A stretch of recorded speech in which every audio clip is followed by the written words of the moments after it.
Please welcome Kunal Veera from KB group. दोस्तों, आज हम लोगों का टॉपिक है डेवलपमेंट लेंथ। अब लोग हेडलाइन से तो देख ही चुके हैं, तो चलते हैं, स्टार्ट करते हैं। What is development length? A development length can be defined as the amount of reinforcement bar length needed to be embedded or projected into the another member, suppose beam, column, footing, to establish the design bond stress in steel and concrete. हम लोग engineers हैं तो थोड़ा बहुत तो definition देना पड़ेगा, तो इसके लिए ये वाला है। अभी हम लोग चलते हैं प्रैक्टिकल नॉलेज के। एक साइट का रेनफोर्समेंट डिटेलिंग, तो यहाँ पे हम लोग देख सकते हैं, यहाँ पे जो ये वाला बार जाके इस तरफ बेंड हुआ है, इसको हम बोलते हैं डेवलपमेंट लेंथ। अब देख सकते हैं यहाँ तक बीम है, यहाँ तक बीम है। उसके बाद ये जो पोर्शन है, इसमें हम डेवलपमेंट लेंथ प्रोवाइड करते हैं।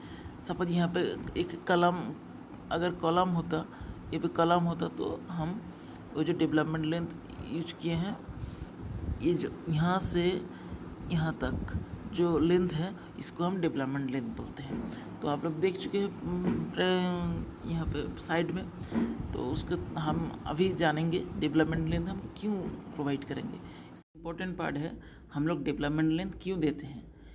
तो पहले भी बता चुका हूँ, डेवलपमेंट लेंथ हम कहाँ पे देते हैं, जहाँ पे बीम और कॉलम का जंक्शन हो, और जहाँ पे फुटिंग से कॉलम निकल रहे हो।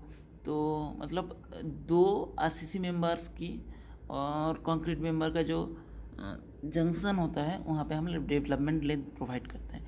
इसका मेन रीज़न ये है, ये डेवलपमेंट लेंथ क्या करता है, सब एक मेंबर से यहाँ, ये सपोज बीम पकड़ लीजिए, ये बीम और ये कॉलम, ये बीम का जो बीम का लोड है वो कॉलम में सेफली ट्रांसफ़र करता है। इसका ही मेन यही है डेवलपमेंट लेंथ का मेन रीज़न प्रोवाइड करने का। मतलब ये जो बीम का और किसी भी एक मेंबर का जो लोड होता है, वो सेफली दूसरे मेंबर में प्रोवाइड कराता है। और दूसरा कारण है, एक मेंबर के साथ दूसरे मेंबर का बॉन्ड स्ट्रेस अच्छा रहता है। उसके बाद इसके लिए भी हम लोग डेवलपमेंट लेंथ प्रोवाइड करते हैं। डेवलपमेंट लेंथ का कैलकुलेशन कैसे होता है, तो इसके लिए एक स्टैंडर्ड फार्मूला है। वो फार्मूला है LD = 5 sigma S by 4 tau BD। यहाँ पे LD मतलब डेवलपमेंट लेंथ, और 5 मतलब nominal dia of reinforcement bar, जो बार हम लोग यूज़ करते हैं 10 mm, 12 mm, 16 mm, 25 mm, जो बार हम लोग यूज़ करते हैं बीम और कॉलम और फुटिंग में, तो उसका जो नॉमिनल डाया होगा वो trace in bar at the section considered at design load. मतलब हम डिज़ाइन लोड में जो सेक्शन कंसिडर किए हैं, उसमें जो बार प्रोवाइड हुआ है, उसका स्ट्रेस है सिग्मा S, और टाउ BD मतलब डिज़ाइन बॉन्ड स्ट्रेस। ठीक है, ये सब डिटेल्स हम प्रोवाइड करेंगे, तो हम लोग को मिल जाएगा LD मतलब डेवलपमेंट लेंथ कितना है। ठीक है फ्रेंड, अभी हम चलते हैं। इसका कुछ फैक्टर होता है डेवलपमेंट, नहीं तो उसके बाद पहले हम ये जो डेवलपमेंट का ये फार्मूला देखा आपने, ये हम लोगों को IS 456 2000 से मिल जाएगा। तो अभी एक IS 1786 में हम डेवलपमेंट लेंथ का कुछ वर्किंग स्ट्रेस मेथड में स्टैंडर्ड टेबल है।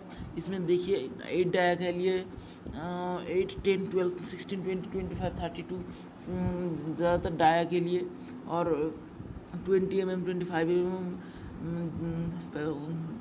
दूसरा कुछ कंक्रीट के लिए, ग्रेड ऑफ कंक्रीट के लिए डेवलपमेंट लेंथ दिया हुआ है। यहाँ से भी हम स्टैंडर्ड डेवलपमेंट लेंथ ले सकते हैं। इसके बाद हम लोग चलेंगे डेवलपमेंट लेंथ में कुछ फैक्टर, जो फैक्टर हम रहता है, factors that affect development length. पहला है कंप्रेसिव स्ट्रेंथ ऑफ कंक्रीट, मतलब कंप्रेसिव M20 हो गया, M25 हो गया, M30। तो जो कंप्रेसिव स्ट्रेंथ है, वो भी सबसे बड़ा रोल प्ले करता है डेवलपमेंट लेंथ में। Development length is inversely proportional to compressive strength. Next चलते हैं हम लोग, नेक्स्ट है डेंसिटी ऑफ कंक्रीट। कंक्रीट का जो डेंसिटी है, कंक्रीट का, if light weight concrete is use, development length must be increased. Light weight concrete use करने के अगर यूज होता है तो डेवलपमेंट लेंथ बढ़ाना पड़ेगा, नहीं तो हेवी वेट के लिए ठीक है, कम देने में ही चल जाएगा। उसके बाद होगा रिबार क्लियर कवर। अगर क्लियर कवर इंक्रीज होता है तो डेवलपमेंट लेंथ डिक्रीज हो जाता है, मतलब इन्वर्सली प्रोपोर्शनल होगा। क्लियर कवर इंक्रीज होता है तो डेवलपमेंट लेंथ डिक्रीज हो जाएगा। उसके बाद rebar center to center spacing. अगर सेंटर टू सेंटर जो हम लोग रिबार प्रोवाइड करते हैं, यहाँ पे ये जो रिबार प्रोवाइड किए हैं उसका जो सेंटर टू सेंटर डिस्टेंस है, ये अगर ज़्यादा होगा then concrete will available more river to resist horizontal spacing, तो वहाँ पे हमारा डेवलपमेंट लेंथ भी ज़्यादा देना पड़ेगा। नेक्स्ट हम चलते हैं river diameter. Smaller diameter bar required lower development length and larger diameter bar required larger development length. Okay, तो नेक्स्ट हम लोग चलते हैं उस पिक्चर में जहाँ पे मैं पहले दिखाया था। यहाँ पे हम एक डिटेल्स दिखाए हैं। अगर डेवलपमेंट लेंथ इस तरह से प्रोवाइड किया हुआ है, आप यहाँ पे देख सकते हैं। यहाँ से आके यहाँ तक डेवलपमेंट ले दिया गया है और यहाँ से यहाँ तक डेवलपमेंट ले दिया गया है।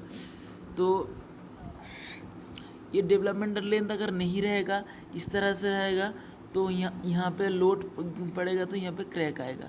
इसको रेजिस्ट करने के लिए ही हम मेन डेवलपमेंट लेंथ देते हैं। तो फ्रेंड्स, आज के वीडियो में इतना ही।